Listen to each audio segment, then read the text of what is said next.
اور مجھے نا امید نہ کر جبکہ تیری طرف خواہش لے کر آیا ہوں، اور مجھے سختی سے دھتکار نہ دے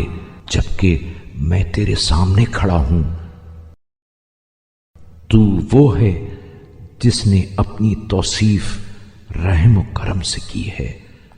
لہذا محمد صلی اللہ علیہ وآلہ وسلم اور ان کی آل پر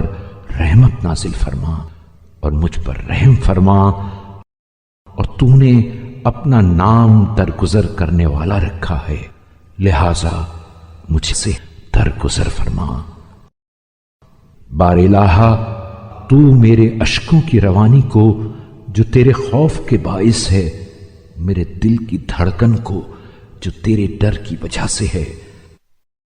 اور میرے اعضاء کی تھر تھری کو جو تیری ہیبت کے سبب سے ہے دیکھ رہا ہے۔ یہ سب اپنی بدعمالیوں کو دیکھتے ہوئے تجھ سے شرم و حیا محسوس کرنے کا نتیجہ ہے۔ یہی وجہ ہے کہ تضرع و زاری کے وقت میری آواز رک جاتی ہے اور مناجات کے موقع پر زبان کام نہیں دیتی۔ اے خدا،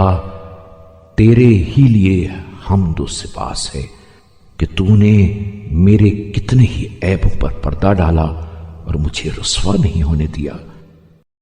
اور کتنے ہی میرے گناہوں کو چھپایا اور مجھے بدنام نہیں کیا، اور کتنی ہی برائیوں کا میں مرتکب ہوا مگر تو نے پردہ فاش نہ کیا، اور نہ میرے گلے میں ننگ و عار کی ذلت کا طوق ڈالا، اور نہ میرے عیبوں کی جستجو میں رہنے والے ہمسایوں اور ان نعمتوں پر جو مجھے عطا کی ہیں حسد کرنے والوں پر ان برائیوں کو ظاہر کیا۔